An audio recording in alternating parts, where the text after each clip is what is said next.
Hi friends, welcome to my channel Olympiad Math. In today's video, we are solving a quadratic equation through different methods, completing the square method, then through factorization, and then using the formula. So let me begin with the method of completing the square. Let me rewrite the equation first. Then you need to bring the constant term to the right side. For that, let me subtract 10 from both sides.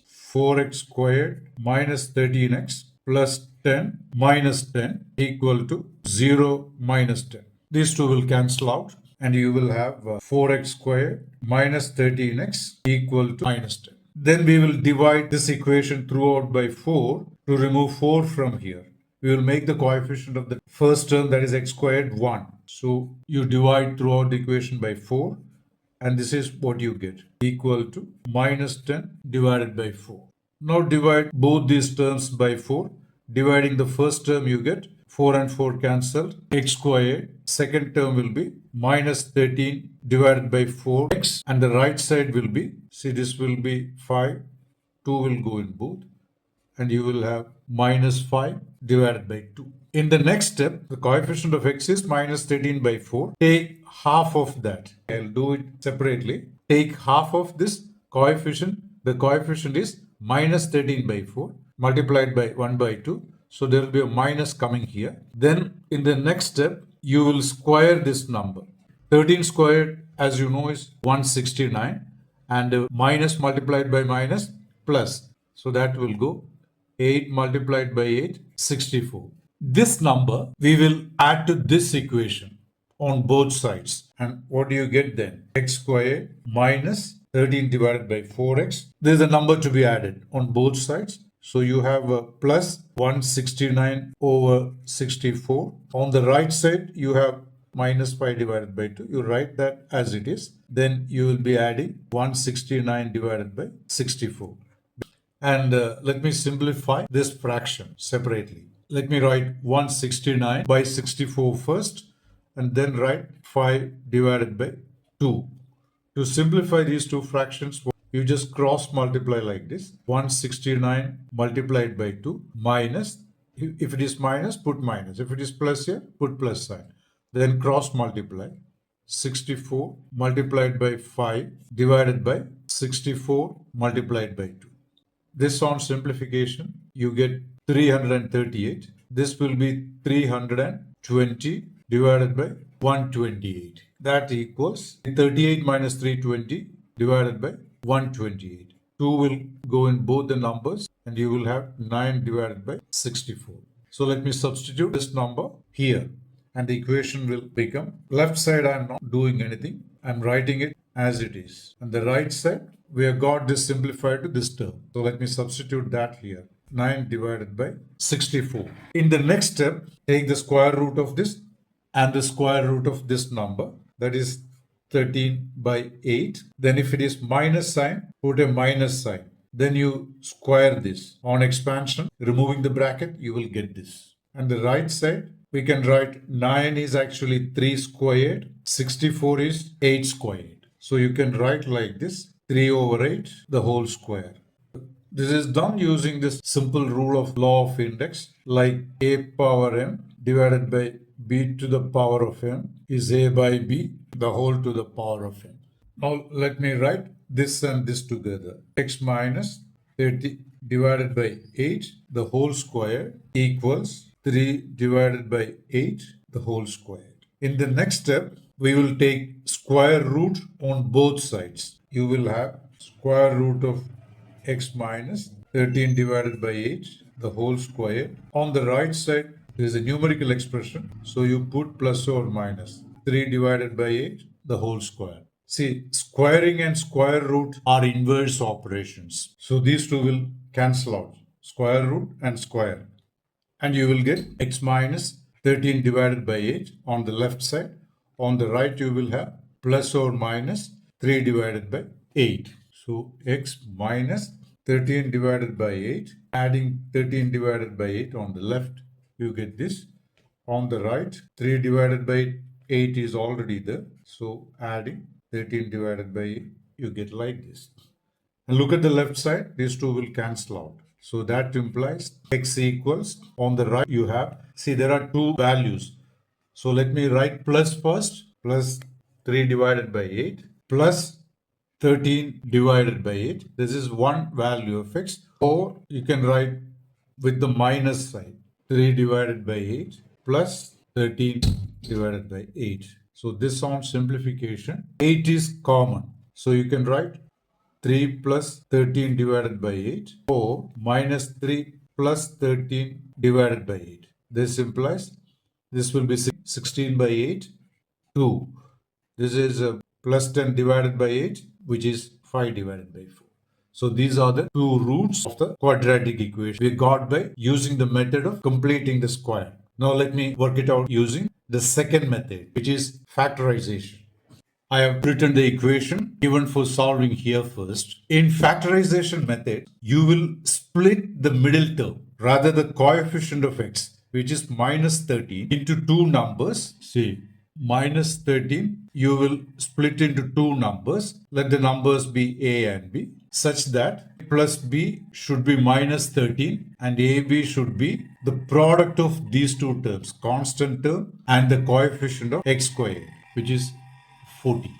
So basically you are splitting minus 13 into two numbers with their sum being minus 30 and the product being plus 40. A and B are to be both negative. And if you look at the different factors of 40, 8 and 5 are two factors of 40. 8 multiplied by 5 is 40. And what about if you put, say, minus 8 here and b minus 5? What will be the sum? Will be minus 13. And what will be the product? That will be 40. Minus multiplied by minus plus. And you finally get 40. These numbers you can guess. Supposing you have huge coefficients and due to whatever reasons, if you are unable to guess, then directly go to the formula method, which I will show you in the next step. Here, the guessing is not that difficult. We got the numbers. So in the next step, write the equation. Minus 13, we will split into minus 8 and minus 5. So you will write minus 8x minus 5x, then the remaining term plus 10 equal to 0. Now look at this. When you simplify, you will get back to this equation. Once you write like this, if you combine the first two terms, you can see 4x being common. Let me factor out 4x. Inside, what do you have? X. And here in the second term, what will you have? Just minus 2. See, when you remove the bracket, you will get 4x squared. Here you will get minus 8x. Again, if you look at these two terms, you can see minus 5 being common.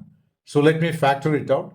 Inside you will get x and here you will get minus 2 equal to 0. Now look at that.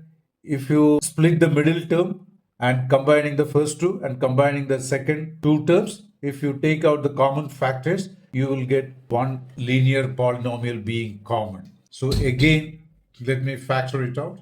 X minus 2, that's common. Inside you will have 4x minus 5 equals 0. Now what do you have? Product of two linear polynomials equals 0. This implies what? Either this equal to 0 or 4x minus 5 equals 0.